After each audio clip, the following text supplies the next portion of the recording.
모르는 사이에 비교가 돼요. 나하고 다른 사람과,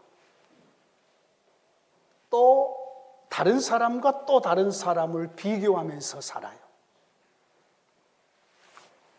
우리 조장로님 의자를 조금 좀 앞으로 이쪽으로 2번 더 이쪽으로 좀 건너오시면, 예, 제가 조금 더요. 예, 됐습니다. 예. 제가 모든 성도들이랑 얼굴을 보면서 설교를 하는데 내 눈에 얼굴이 안 보이면은 제가 그때부터 막 불안해지기 시작을 해요. 그래서 비교가 시작이 됩니다. 비교가.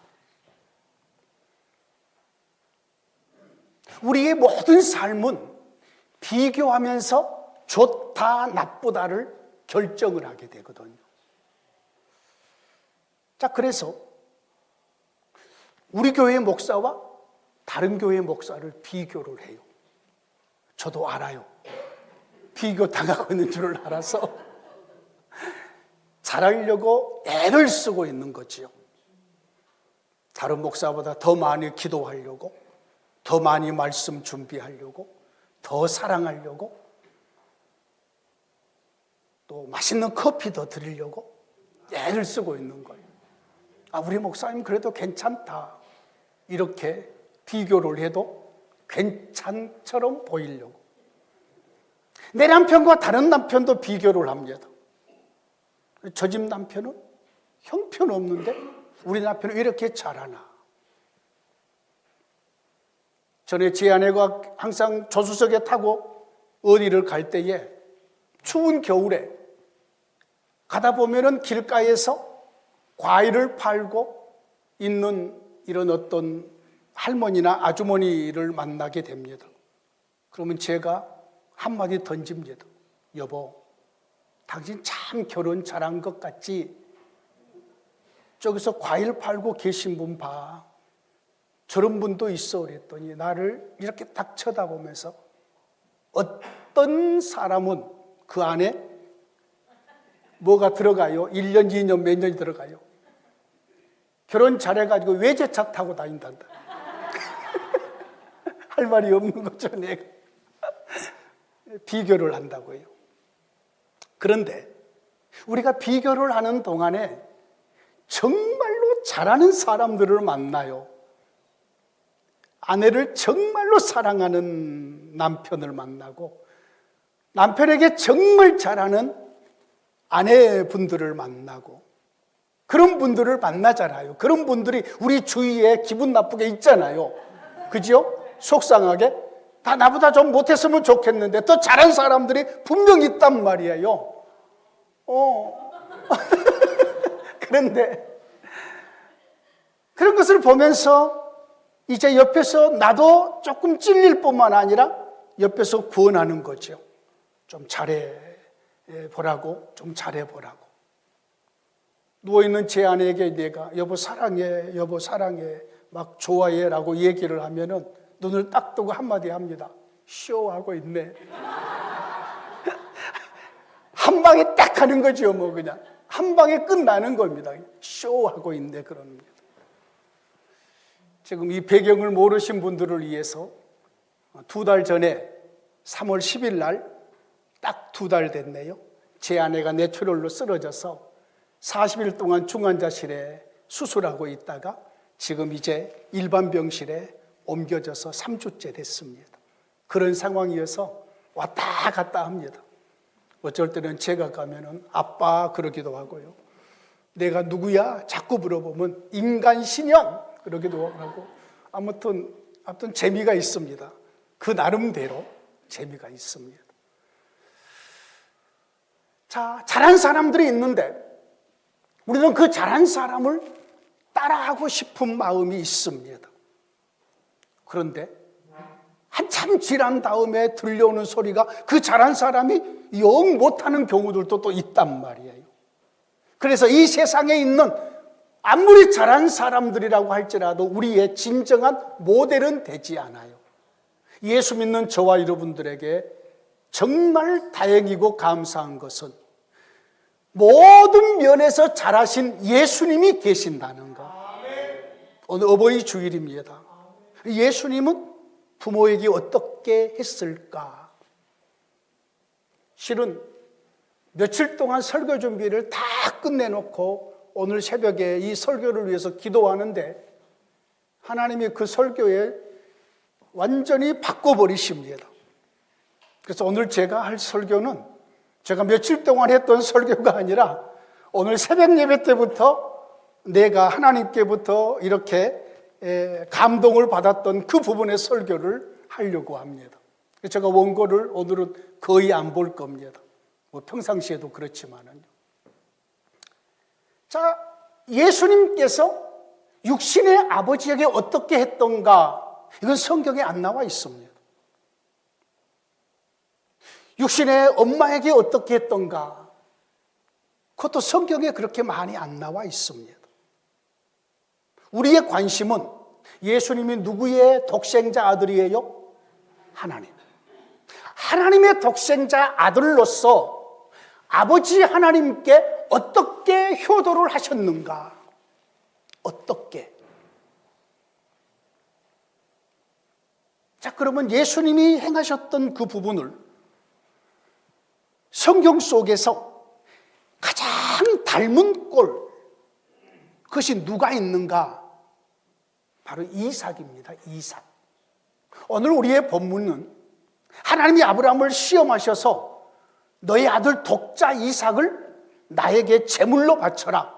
제물로 바친다는 말은 칼로 찔러서 죽여서 피 전부 다 양푼에 받고, 그리고 그 각을 떠서 넓적다리 그리고 팔 각을 떠가지고 장작을 쌓아놓는 제단 위에 올려놓고 불을 붙여서 전부 다 태워서 올려드리는 제사를 말해요. 아들을, 성경 속에 하나님께서 아들을 제물로 바치라고 생소하게 느껴지잖아요. 그런데 아브라함이 살던 그 당시에 아브라함이 살던 주위의 나라들, 사람들, 민족들 중에서 이렇게 사람을 제물로 드리는 제사들이 있었어요. 아브라함에게 처음 하는 말이 아니에요. 이방 제사죠. 사람을 제물로 드리는 것은요. 자, 그래서 하나님께서 사실은 아브라함에게 이삭을 줄 때에 엄청 어렵게 얻었잖아요. 75세에 하나님께서 아브라함에게 너희 아들, 너에게 독자 아들을 주겠다. 10년, 20년 기다려도 자식이 없어서 오죽했으면 이스마엘을 낳겠어요. 그잖아요. 그런데 하나님께서 25년이 지난 100살 때에 아브라함에게 이삭을 줬잖아요. 그리고 하나님이 약속했잖아요. 이 이삭을 통해서 앞으로 그의 후손들이 번성하게 될 것이고 그 후손들로 나라를 세울 것이고 그 후손들이 믿음의 자손들이 될 것이라고 약속했잖아요. 근데 그 아들을 바치래요. 아들을. 하나님은 아브라함에게 그 말씀을 할 때에 너의 사랑하는 아들, 독자 아들 이삭이라고 이렇게 길게 나열을 해요. 얼마나 사랑했겠어. 독자 아들인데. 정말로 사랑했을 거 아니에요. 제 안에 중환자실에 있을 때에 중환자실 동문들이 있습니다. 한 40일 있다 보니까 중환자실에 꾸준히 같이 면회가 11시부터 11시 30분이다 보니까 동문. 예. 매일 그 시간대에 만나다 보니까 나는 앉아서 기도만 해요. 계속 기도만 하는데 인사를 하면서 아마 나보다 나이가 많으신 분 같아요. 근데 내가 항상 속아요. 나보다 나이가 많은 줄 알고 굽신거리다 보면 다음에 나이를 딱 까보다 보면은 나보다 나이가 어린 사람들이 있었어요. 예? 제가 오늘 이렇게 이거 달았잖아요. 70세 이상 되신 분들만 다 안답니다, 이게. 예, 근데 오늘 보니까 나 혼자만 70세 이상 된 것 같아요. 자, 그런데 동문 되신 한 분이 저에게 찾아와서 아유, 기도하신 거 보니까 믿음 생활 하시나 보네요. 그러면서 자기 아내가 누워있는데 저에게 그 말을 해요. 내가 물어보지도 않았는데 자기 아들을 나한테 소개를 하면서 이 아들이 3대의 독자입니다. 내 아버지도 독자고 나도 독자고 이 아들도 독자입니다. 누가 물어봤냐고 누가 그러면서 서로의 마음을 서로가 나누면서 이제 위로하는 거지요. 우리 함께 마음을 모읍시다 막 그러면서 위로하는 거지요. 여러분, 아브라함에게 있어서 바로 이삭은 자기의 생명과도 바꿀 수 있는 그런 아들이었습니다. 근데 그 아들을 하나님께서 제물로 드리래요. 근데 아브라함은 하나님을 믿었어요. 온전히 믿었어요. 그래서 이 아들을 하나님께 드려도 하나님이 다시 살려주실 것이라고 확신을 했어요. 그래서 이삭을 데리고 하나님이 정해주신 산, 모리아산이라고 보통 하죠. 그 산을 향해서 간 거예요. 가서 이제 이삭에게 나무를 지워 먹고, 그 나무는 무슨 나무예요? 짊어지고 간 이삭을 태울 나무잖아요. 나무를 짊어지고, 그리고 나서는 불과 칼을 아브라함이 들고 종들은 산 밑에 두면서 아브라함이 이렇게 얘기를 합니다. 우리가, 이삭과 아브라함이 우리가 저 산 위에 가서 하나님께 제사를 드리고 오마라고 한 것이 아니고, 우리가 가서 제사를 드리고 우리가 오마라고 얘기를 해요. 이삭이 죽어버리면 혼자 와야 되잖아요. 우리라고 쓰면 안 되잖아요. 근데 아브라함의 믿음이 내가 이삭을 제물로 드려도 하나님께서 살려주실 것이라는 것을 믿었던 거예요. 이것이 아브라함의 믿음이었어요. 근데 이삭이 나무를 짊어지고 올라가면서 아무리 봐도 양이나 염소가 안 보여요. 아버지한테 물어요. 아버지, 제사 드릴 나무는 있는데 제사 드릴 어린 양은 어디 있습니까? 라고 물어요. 여러분, 이때의 아브라함의 마음이 어떻겠어요? 제가 지금 이것을 여러분에게 질문하면서 시간을 주는 것은 이것이 하나님의 마음이랑 통하기 때문에 그렇습니다. 아브라함의 마음이 어떻겠냐고요.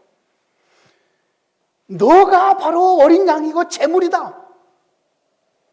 지금 마음은 지금 완전히 그 생각이잖아요. 어린 양, 바로 너가 어린 양이야. 너가 제물이야. 너가 죽을 거야. 지금 이 생각이잖아요. 이것이 답이잖아요. 이삭이 묻는 답이잖아요.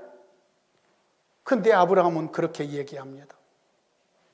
하나님께서 자기를 위해서 친히 준비하실 것이다. 자,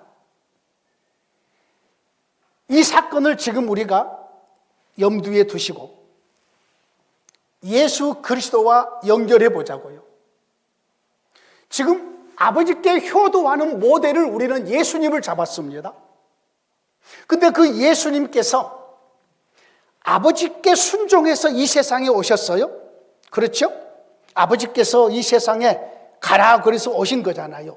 하나님이 세상을 이처럼 사랑하사 독생자를 주셨다고 그랬잖아요. 아버지의 뜻대로 오셨잖아요. 예수님이 말씀하세요. 내가 이 세상에 온 것은 내 뜻을 행하려 함이 아니라 아버지의 뜻을 행하기 위해서 왔다라고 말씀하시잖아요.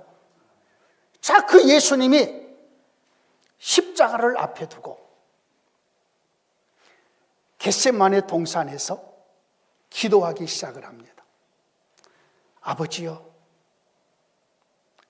할만하시거든 이 잔을 나에게서 지나가게 하옵소서.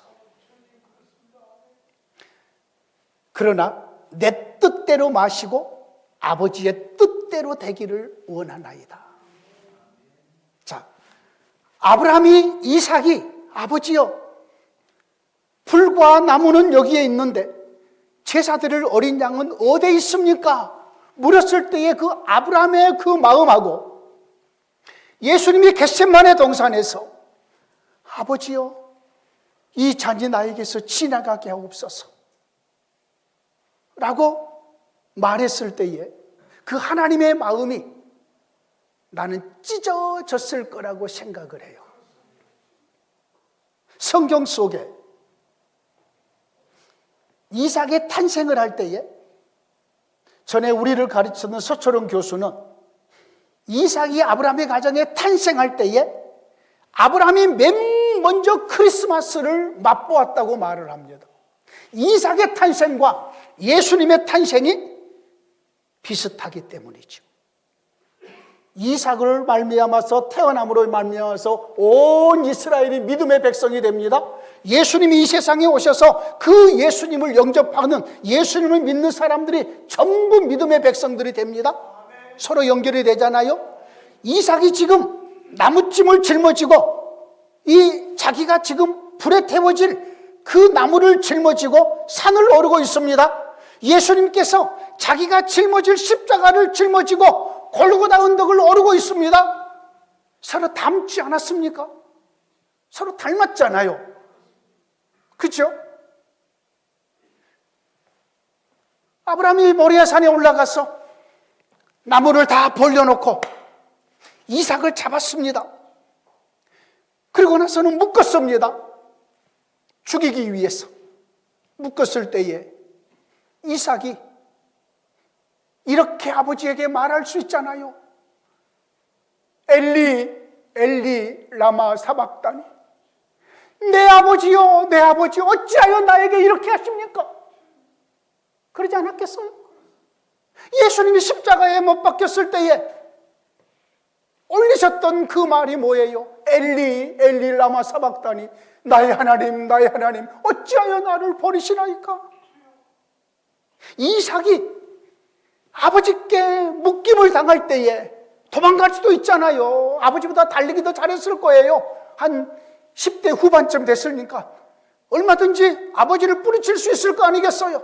그런데 아버지의 뜻에 따라서 오롯이 순종하는 거지요.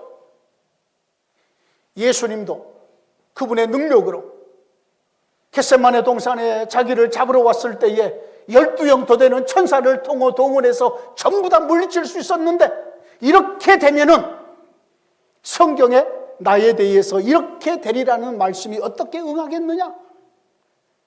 자기의 능력을 내려놓고 잡혀주시는 거지요. 그리고 십자가에 달려 죽으신 거지요. 이 모든 상황들을 봤을 때에 이삭과 예수님은 아주 연결되어 있는 고리예요.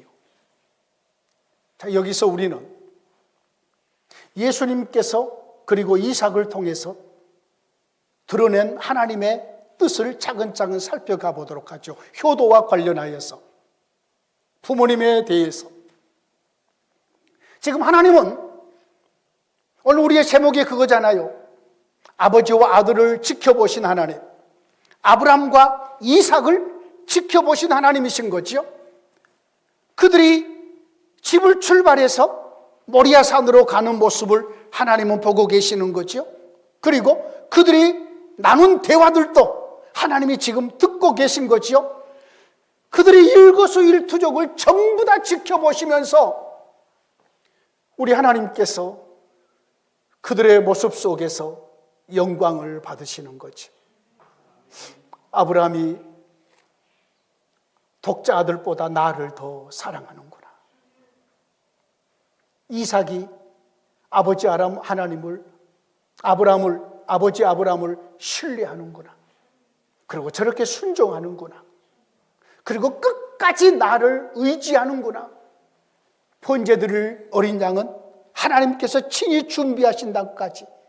여기서 그 유명한 여호와 이레라는 말이 나오잖아요. 하나님이 준비하신다. 자, 이것과 서로 연결해 볼 때에 하나님께서 지금 아브라함과 이삭의 대화를 전부 다 보시고 그들의 행동을 지켜보시는 그 하나님이 육체를 입고 이 세상에 오신 예수님이시거든.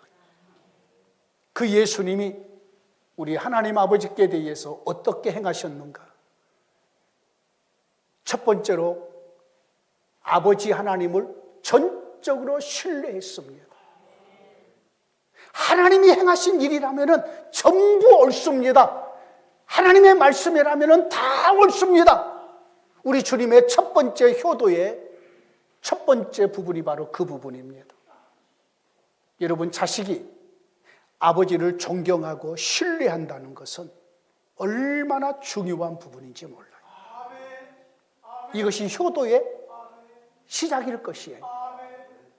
아마 이삭은 아버지 아브라함을 그렇게 신뢰했을 거라고 저는 확신합니다. 왜요? 그때에 아브라함은 하나님의 제사장입니다. 제사를 주도하잖아요. 그때의 아브라함은 하나님의 선지자입니다. 하나님의 말씀을 받잖아요. 그때의 아브라함은 그때의 하나님의 백성들의 대표자입니다. 그런데 이삭은 하나님에 대한 모든 것을 아버지를 통해서 받는 거예요.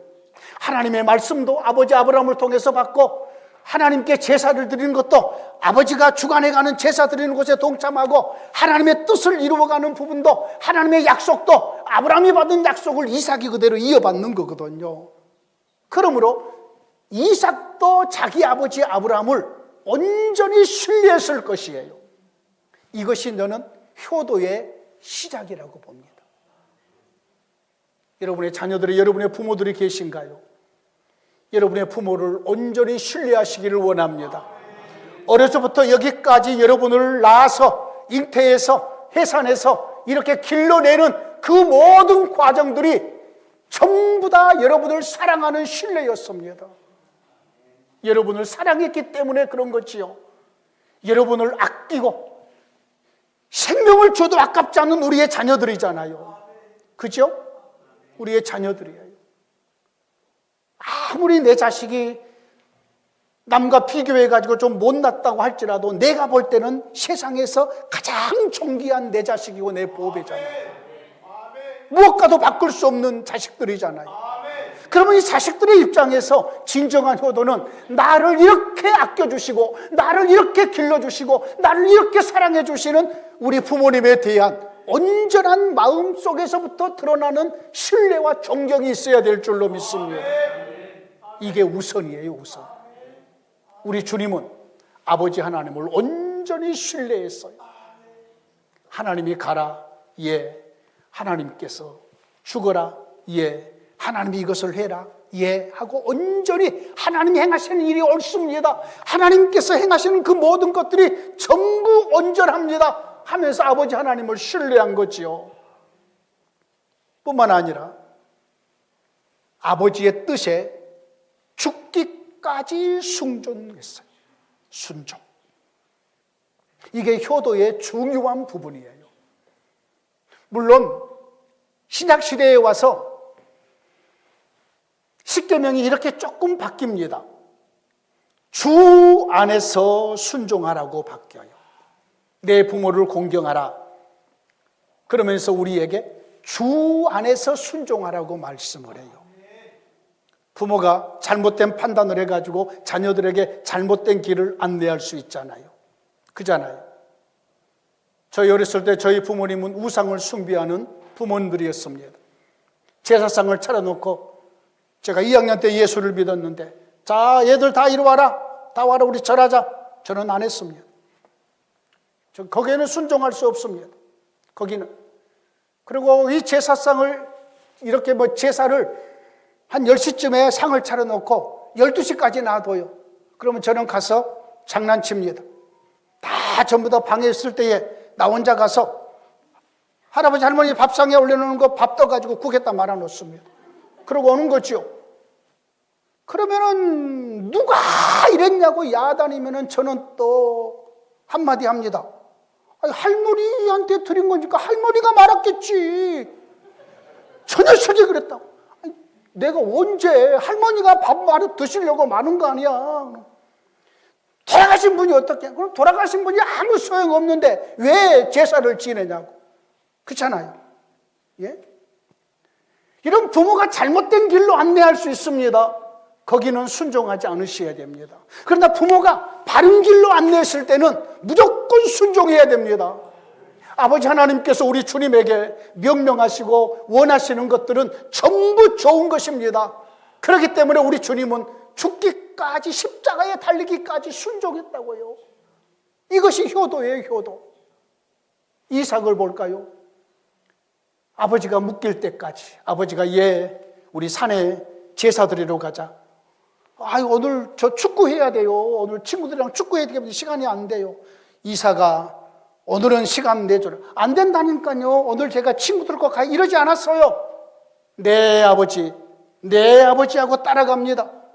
이걸 짊어지라. 내가 왜 짊어져요? 아버지가 짊어져야지. 나보다 나이 많으신 분이 힘이 셀 거 아니에요. 아닙니다. 그냥 짊어져라. 네, 짊어지겠습니다. 그리고 올라가는 거지요. 그리고 마지막에 아버지가 잡으려고 할 때에 순순히 묶여주는 거지요. 순종하는 거지요. 이것이 아버지의 뜻이라면 그렇게 하지요. 여러분, 공경은, 부모 공경은 순종에서 나와요. 순종해야 됩니다. 부모가 옳은 것을 시켰을 때에 잔소리라고 여기지 마시고 순종하셔야 됩니다. 여기서 은혜가 주어지고 복이 주어져요.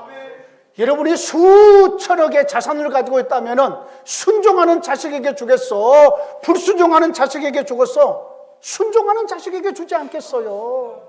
여러분, 순종이 복이에요. 순종이 복이에요. 요즘에 며느리들이 참 바보들이에요.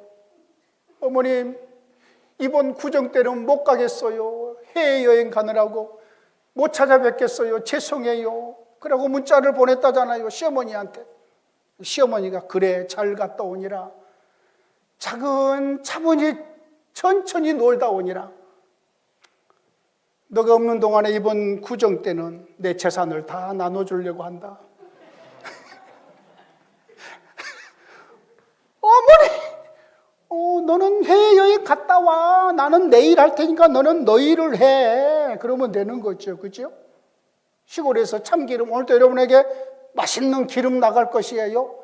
참기름, 들기름 짜가지고 그냥 깨 좀 넣고 콩 좀 넣고 그냥 바리바리 싸가지고 그래가지고 며느리에게 주면은 며느리는 이것을 봉지 속에 있는 거 그대로 그냥 갖다가 오면서 저 휴게소에 쓰레기통에 버리는 거지요. 집에 도착할 때 시어머니 전화 온 거지요. 애야, 잘 올라갔느냐? 기름은 어떻게 깨지지 않았느냐? 그 봉지 속에 300만 원 들었는데 300만 원 들었는데 그걸로 가지고 너 옷이나 한 벌 사 입어라. 고생했다고 내가 집어넣었다. 그렇잖아요, 여러분요. 제가 새벽 예배 시간이니까 지난번에 말씀이 요즘에 어떤 유튜브에 SNS에 동영상이 나오냐면요, 모르는 사람에게 그냥 이렇게 까만 비닐봉지 딱 묶어가지고 집어 던져요. 그러면 그 사람도 처음 본 사람이 나에게 비닐봉지 집어 던져요. 이 사람도 집어 던져요. 3번 왔다 갔다 해요. 처음 집어 던진 사람이 그 앞에서 그걸 끌려가지고 돈 한 다발을 꺼내요. 그러면은 집어 던졌던 사람이 자기 것도 아니면서 달라고 막 쫓아봐요. 달라고. 쓰레기 그냥 받아가지고 그냥 이건 내 거다. 여러분은 그 열어보면 돈일 거 아니에요. 근데 돈인지 모르지요. 그지요? 여러분요, 저와 여러분들의 믿음의 삶 속에서 순종하는 자에게 하나님의 복이 임한 줄로 믿습니다. 하나님의 말씀에 순종하는 거지요. 하나님이 우리 아버지 되십니다. 우리는 우리 아버지의 말씀에 순종하는 거예요. 그럴 때 하나님의 은혜가 주어져요. 여러분, 순종했을 때의 십자가 졌은 우리 주님, 십자가 이전과 십자가 이후가 달라요. 순종해서 죽으셨더니 부활로 말미암아서 주어지는 영광이 십자가 이전에 예수님의 공생애의 예수님하고 비교가 되지 않을 정도로 영광이 주어지는 거예요.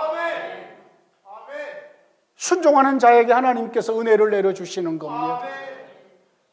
마지막으로 하나님께서 진정한 효도는 많은 사람에게 유익이 되도록 하나님께서 일하셔요. 예수님께서 아버지의 뜻에 다 순종했잖아요. 예수님께서 자기의 생명을 내어줬잖아요. 그랬더니 그 예수님으로 말미암아서 지금 온 세계의 수많은 하나님의 백성들, 저와 여러분까지 포함을 해서 구원함을 받고 생명을 얻게 되었잖아요. 한 사람이 순종함으로 많은 사람이 생명을 얻잖아요. 하늘의 씨앗이 땅에 떨어져 죽음으로 30배, 60배, 100배의 결실을 맺게 됐잖아요. 예수님의 그런 죽으심으로 말미암아서 이 땅에 교회가 세워졌고 이 교회로 인하여서 많은 생명이 구원을 받게 되는 거지요. 여러분, 이삭이 아버지께 순종해서 거기서 죽은 것과 마찬가지예요. 상징적으로 죽었어요. 우리 하나님께서 죽이지 말고 뒤에 있는 벽에 넝쿨에 걸려있는 순양을 갖다가 제사를 드렸지만은 이 이후로 이삭의 후예로 인하여서 이스라엘 나라가 세워지는 거예요. 하나님께 순종함으로 인하여서 아버지께 순종한 그들에게 하나님께서는 복을 주셨는데 넘치는 복을 주는 거지요. 여러분, 우리의 자녀들이 부모에게 진정한 효도는 내 자식이 잘 돼서 빛이 나는 거잖아요. 영향력을 드러내는 거잖아요. 그러면은 부모는 이것이 큰 효도로 받는 거죠. 그죠? 아브라함은 이삭을 통해서 그 효도를 받으셨을 것이고, 우리 아버지 하나님께서는 그의 아들 예수 그리스도를 통하여서 이 영광스러운 효도를 받으셨을 줄로 믿습니다. 사랑하는 성도님들이시여, 저와 여러분들은 형식상으로 우리의 삶을 살아서는 안 됩니다. 부모에게 형식적으로 해서도 안 되고요. 목사도 여러분을 눈에 보일 정도로 형식적인 모양만 목사다운 모습, 그런 모습으로 우리의 삶을 살아서는 안 됩니다. 우리의 부모님이 계신다면 진정으로 사랑하고 존경해야 되고, 그 부모님의 마음에 원했던 것을 무엇임을 분명히 알고 순종해야 되고, 그 부모님이 원하는 것이 나로 말미암아서 옳은 일이 벌어지는 것, 세상이 밝아지는 것, 세상이 선함으로 가득 채워지는 것, 그렇게 살기를 원하시면 우리가 그런 삶을 살아드리는 것이 부모에게 효도하는 것이라. 이런 모든 효도가 우리의 대표자, 우리의 모델 되시는 예수 그리스도의 삶 속에 오롯이 담겨 있음을 우리는 알게 된 거지요. 말씀을 정리합니다. 사랑하는 성도님들이시여, 우리 하나님은 우리의 영원하신 아버지 되십니다. 우리가 그 하나님을 온전히 신뢰하고 온전히 믿어드리고, 그리고 온전히 그분의 말씀에 순종하고 또 그분의 뜻을 따라서 세상의 선함을 드러낸다면 저와 여러분들은 우리 아버지 하나님께 영원한 효도가 될 것이고, 우리의 육신의 부모에게도 진정한 효도, 참된 효도 될 줄로 믿습니다.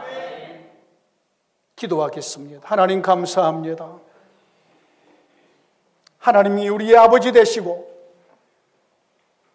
영원토록 우리를 자녀 삼으셨기에 우리는 아버지 하나님께 효도해 드리는데 우리의 대표자, 우리의 모델, 본이 되신 예수님을 따르기를 원합니다. 구약의 이삭이 아브람과의 관계성 속에서 드러나는 모든 일들이 아버지 하나님과 아들 되신 예수님과의 관계성에서 일어나는 일을 포함하고 있었습니다. 예수님은 아버지 하나님을 온전히 신뢰했고 온전히 죽기까지 순종했고, 그로 인하여서 많은 사람들을 구원에 이르르는 놀라운 역사를 이루었습니다. 이렇게 행함이 진정한 효도일진데 아버지여, 우리도 하나님을 온전히 신뢰하게 하옵소서. 하나님의 아버지의 말씀에 순종하게 하옵소서. 우리로 인하여 어둠을 밝히시옵소서. 아버지의 뜻에 순종하여 하나님의 선한 일들을 이루게 하옵소서. 육신의 부모도 신뢰하게 하시고 육신의 부모에게도 주 안에서 순종하게 하시고 육신의 부모의 뜻을 따라서 세상의 선을 드러내며 살게 하옵소서. 감사옵고 예수님 이름으로 기도하옵나이다. 아멘. 380